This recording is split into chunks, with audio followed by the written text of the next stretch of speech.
I'm in eastern Taiwan, close to the epicenter of a 6.8 earthquake that toppled buildings and damaged roads. I'm here with a report on Taiwan's efforts to clean the rubble. U.S. President Joe Biden says the United States will defend Taiwan, but does that mean an end for strategic ambiguity? The KMT faces a split in Miaoli County as rival campaigns for county chief divide opinion. I'm here at Taichung Port for the Red Bull Flugtag, a competition where teams design, build and pilot their own flying machines.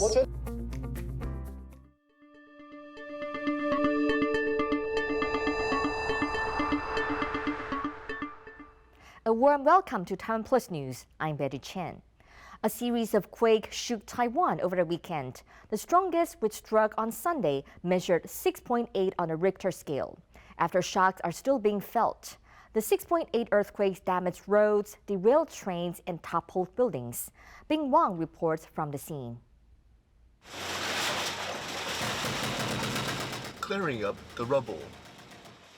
This after a 6.8 magnitude earthquake shook much of Taiwan on Sunday afternoon. Worst hit was the town of Yuli in eastern Taiwan.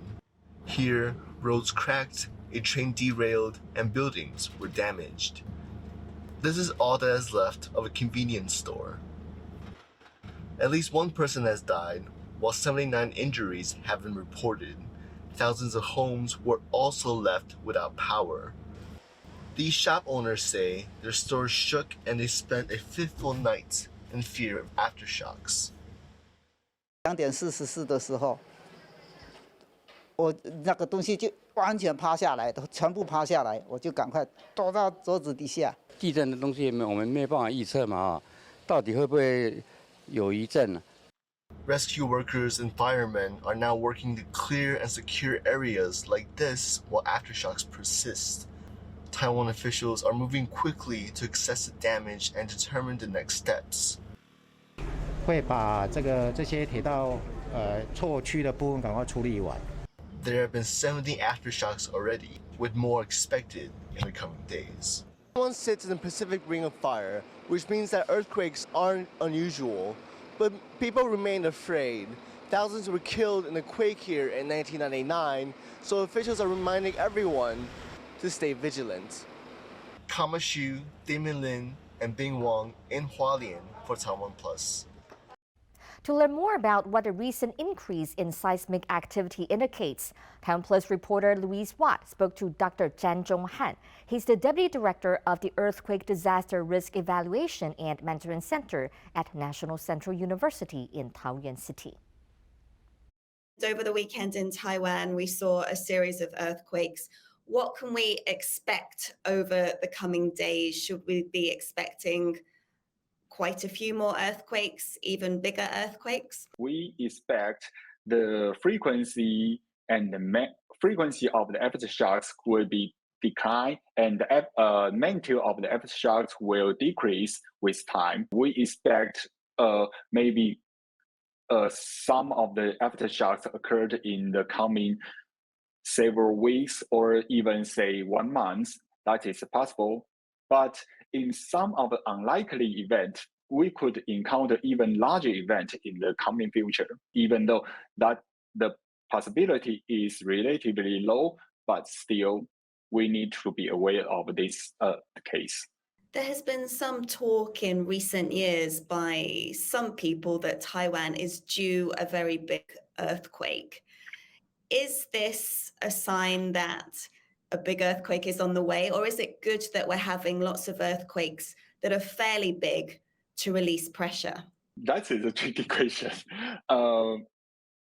According to our analysis, we know it is some possibility to have the really big earthquake, let's say larger than magnitude 7.5. We don't know when it will happen in the future, but we know it will eventually come true. And go to the second question, can this smaller event release some energy? And the reality is because such kind of energy release is exponentially. So that means 10 magnitude 6 earthquake only release the energy of one magnitude 7 earthquake. So that means we need to have lots of the smaller event to really release the significant event. So that means sometimes that is not enough. So I don't say such kind of the relatively smaller event that occurred in the past 2 days could really release the danger of the really large earthquake. From earthquakes to tropical storms, Typhoon Nanmadol has hit Japan, prompting a rare special warning from its government. The Japan Meteorological Agency only uses the warning when it expects conditions seen just once in a few decades. It says Nanmadol could bring unprecedented strong winds and heavy rain to the southern island of Kyushu. Scattered injuries have been reported, with over 7 million people urged to evacuate. Hundreds of thousands of homes have lost power, and most transport services have been suspended. U.S. President Joe Biden has said Washington would defend Taiwan in the event of a Chinese attack. Biden made the comments in an interview with American network CBS, but the comments are causing controversy as they appear to contradict long-standing U.S. policy towards Taiwan. James Chater reports. So unlike Ukraine, to be clear, sir, U.S. forces, U.S. men and women, would defend Taiwan in the event of a Chinese invasion? Yes. The question clear, the answer clearer. This, the fourth time since becoming US president that Joe Biden has publicly stated the US would defend Taiwan if China attacked. Biden's comments are significant because they appear to change the US's long-standing policy of strategic ambiguity. Washington has purposefully not stated clearly whether the US would defend Taiwan if China attacked. But despite Biden's comments, the White House maintains the US's Taiwan policy has not changed. Beijing claims Taiwan as part of its territory and has threatened to take it by force. That's despite the Chinese Communist Party having never ruled the island. This is President Biden making near identical remarks in Tokyo earlier this year. You didn't want to get involved in the Ukraine conflict militarily for obvious reasons. Are you willing to get involved militarily to defend Taiwan if it comes to that? Yes. You are. That's the commitment we made. In a statement, Taiwan's foreign ministry thanked Biden for reiterating the US government's rock-solid security commitment to Taiwan. But some analysts in Taiwan are less convinced by Biden's remarks. What the U.S. president said in this interview or that interview, even though the public, they welcome such a remark. It's the job, it's the duty of the Taiwan's decision makers to realize this kind of statement does not by itself offer any firm guarantee. And there are questions as to exactly what sort of circumstances would lead to US support for Taiwan and what that support would look like. Although Biden says that this is the fourth time Biden says that it will help Taiwan, but it's still not specify how to help Taiwan. So it is very important that Biden specify how the U.S. will respond to such an invasion. It's very important for the public as well because of the widespread U.S. skepticism that the Taiwanese do not know whether the U.S. will help or not. Biden's remarks have once more fueled debate over US policy toward Taiwan, showing that, despite the clarity of his response, Biden's comments are prompting more questions than answers. Rick E. and James Chater for TaiwanPlus.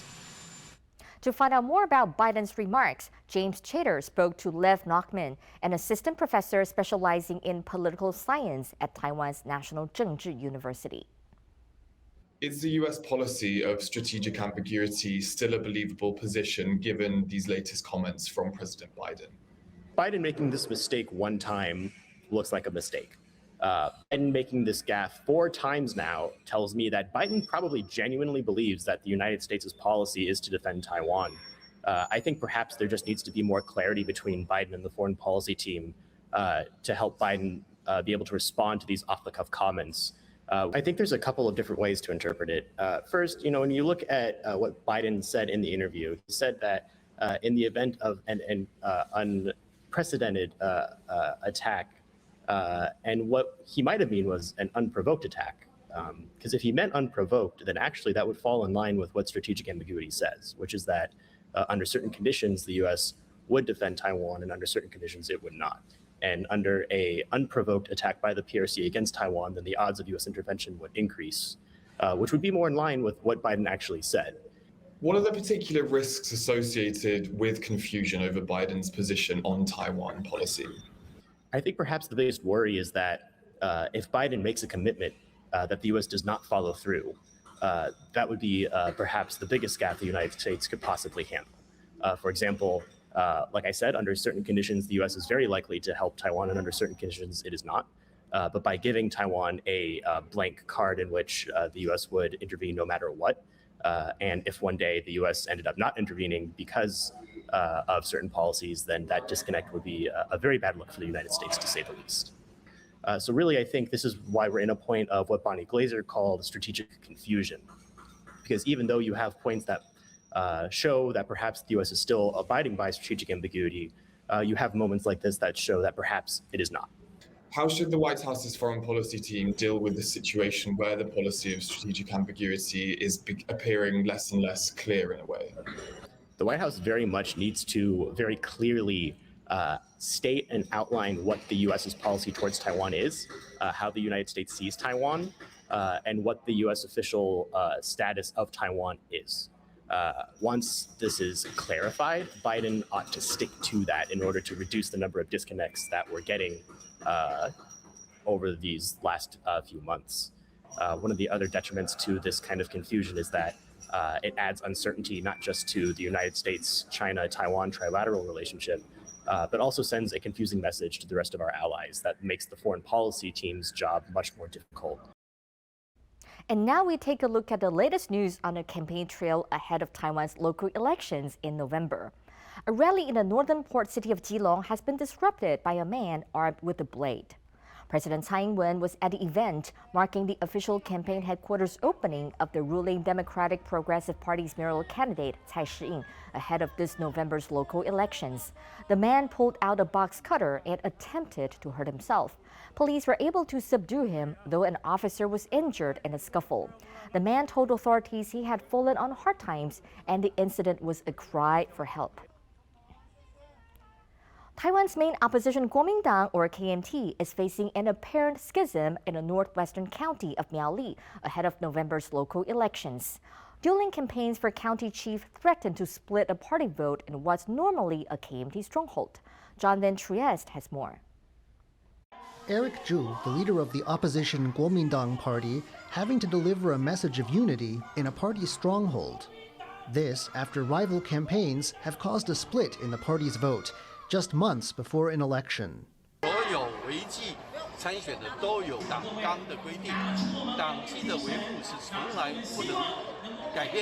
Since this northern county of Miaoli was created in 1950, its head has almost exclusively come from the Kuomintang. But the party's pick, Xie Fuhong, now faces opposition from an incumbent Kuomintang official who has just been stripped of his party membership. The newly independent Zhong Dongqin has launched his own campaign and has the backing of some local officials. Zhong says talk that local officials could bring him back into the party fold and give him the nomination is premature.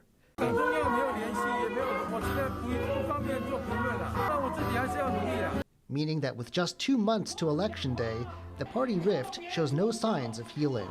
Patrick Chen and John Van Trieste for TaiwanPlus.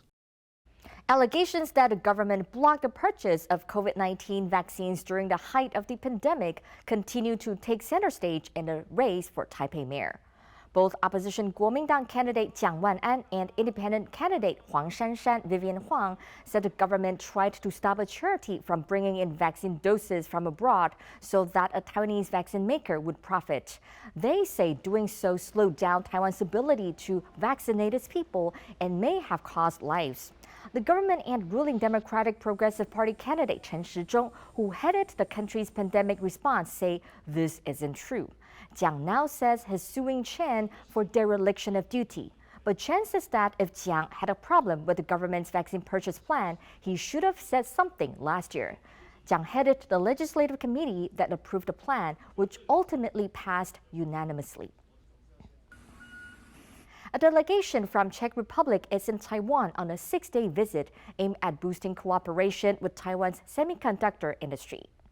The 14-member delegation led by Czech Senator Jiří Drahoš, who was narrowly defeated in a 2018 Czech presidential election. He says he's looking forward to strengthening cooperation with Taiwan in areas including semiconductors, epidemic prevention, and museums. Coming up, we travel to New York, where supporters are rallying for Taiwan's participation in the UN system.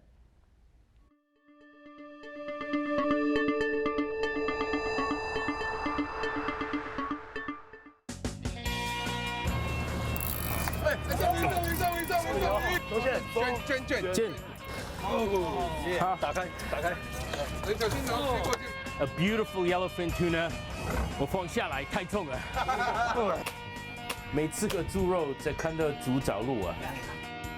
Very nice. OK， 好。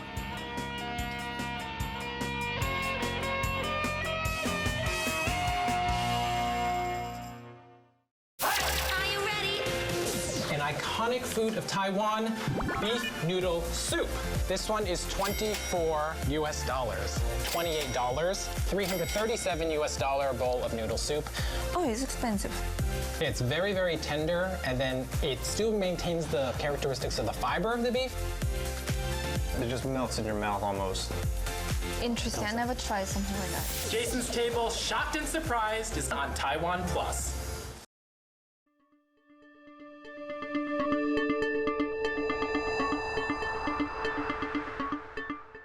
Welcome back. You're watching Taiwan Plus News. An escaped prisoner has been apprehended after a manhunt in northern Taiwan. It's another high-profile incident revealing oversight by correctional services. Reinhold Kilpatrick has the story. A dramatic standoff in northern Taiwan's Taoyuan City as police swoop in to nab an escaped convict. A warning shot is fired into the air, and the inmate runs a knife blade across his own throat. The runaway prisoner, Chen, is back in custody and his condition has stabilized. An inmate at Taichung prison, Chen was escorted to China Medical University Hospital on September 17th to undergo a procedure on his left foot. Prison officials say they followed doctors' advice and did not use the standard restraints to shackle Chen to his bed. 他没办法用一般我们常用的铆钉式的脚镣，所以我们就改用一般的活动脚镣，就是类似的有钥匙孔的比较轻型的脚镣。他取得了铁丝破坏这个脚镣的开锁，然后就造成脱逃。Chen escaped after his procedure and stole a flatbed truck from the hospital car park, plowing through the gates. Police caught up with him to the north in Taoyuan's Zhongli district as he exited a taxi outside a car rental business. Officers say a lack of manpower enabled his escape. 我们的范围算很大，戒护警力是7名，有时候又有临时的医疗行为要戒护，这些人力不足的情况，这也是实际的状况。The incident comes less than a month after 2 police officers in Tainan were stabbed to death pursuing another fugitive who had absconded from prison, putting security lapses in Taiwan's correctional system under further scrutiny. Reinhold Kilpatrick for TaiwanPlus. Members of high-risk groups in Taiwan may soon be able to sign up to get the latest COVID-19 vaccine. The country has received 2 shipments of Moderna's second-generation jab targeting the BA.1 variant. The first batch is expected to be sent out across the country this weekend, earmarked for senior citizens, people in care homes, and those with compromised immune systems. Eligible people are urged to check with their local governments about when they can register to get a shot. The Keep Taiwan Free organization held a rally in New York City over the weekend, calling for greater Taiwanese participation in the United Nations. The march comes just before the 77th United Nations General Assembly opens on Tuesday. Taiwan is a country! Taiwan is a country! Keep Some 200 Taiwan supporters rallied on the streets of New York, calling for the country's inclusion in the United Nations. They marched from the Chinese embassy through Times Square. 台湾是世界的帮手，是一股良善的力量。今天透过各位的大游行，我们向世界传达了一个清楚的讯息，那就是现在就是让台湾参与联合国的时候。 Taiwan will not be allowed to attend the 77th United Nations General Assembly, the organization's main policy-making organ, which starts on Tuesday. Taipei held a seat in the United Nations as the representative of all of China, but the General Assembly switched recognition to Beijing in 1971, effectively kicking Taiwan out. Due to numerous complicated international situations, Taiwan has not been able to gain entry. That was on a diplomatic level, but even on the citizens level, people holding Taiwanese passports are not even allowed in the United Nations. And this grave injustice needs to be corrected. Many of Taiwan's remaining diplomatic allies have voiced their support for its inclusion into the General Assembly. Speaking at the rally, the Belizean ambassador to the UN promised to fight for Taiwan. That Belize has always joined with Taiwan in ensuring, in pushing for its incorporation in the various issues that we need to address. With diplomatic allies continuing to speak in favor of its participation, Taiwan hopes it's only a matter of time before it's allowed into the global decision-making body. Piper Yu, Alex Chen, Bing Wang, and Ed Moon for TaiwanPlus. The inaugural Red Bull Flugtag, a competition where teams design and make their own flying machines before piloting them off a platform into the sea, took flight in Taichung this weekend. As Rick Glover reports, the desire to fly attracts all sorts of people. Tong Chang and his team prepare a handmade flying machine to launch into the air and see how far they can glide before crashing into the sea. They've designed it in the shape of popular Taiwanese snack the guabao, to champion local cuisine. Since he was young, Chang wanted to be a pilot. I think fly is a dream of every boy, so everyone like fly. That's why we come to this activity. His team is just one of more than 40 taking part in the inaugural Taiwan Red Bull Flugtag in Taichung.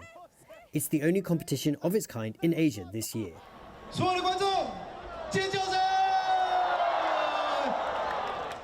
Teams launch their contraptions piloted by one person off a 6-meter-high platform into the sea.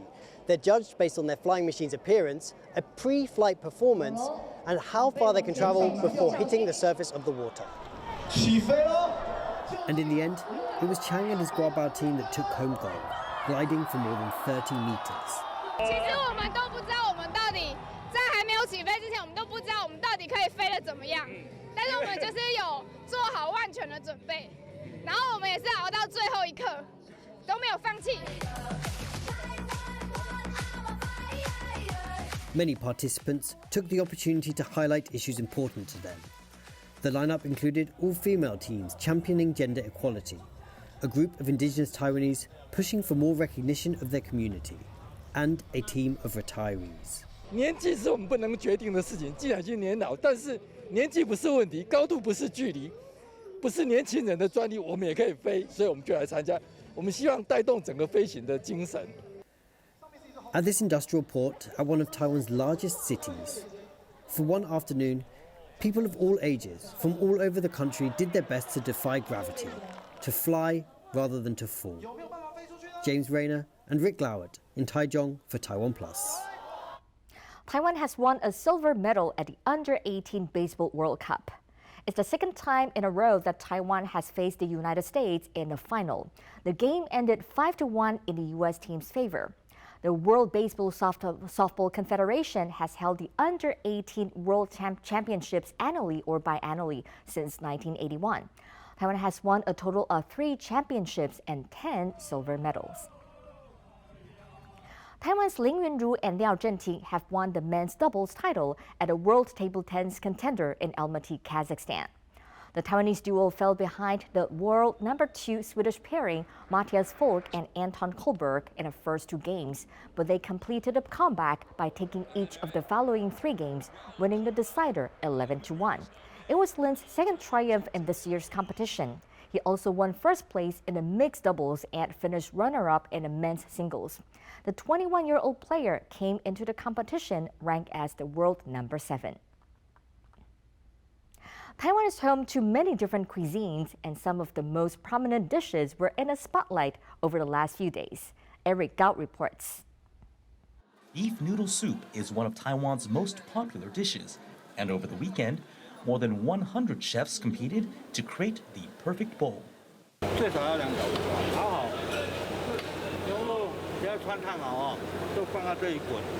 This year, guests were allowed to weigh in on the competition. 肉跟面的口感都需要很好，这样汤头要真材实料啊，不要说清清如水啊。 These were the winning bowls in the braised beef noodle soup category. In central Taiwan, another celebration of local cuisine, as Changhua County held a festival showcasing its goat dishes. County Chief Wang Huimei even took a turn at the stove.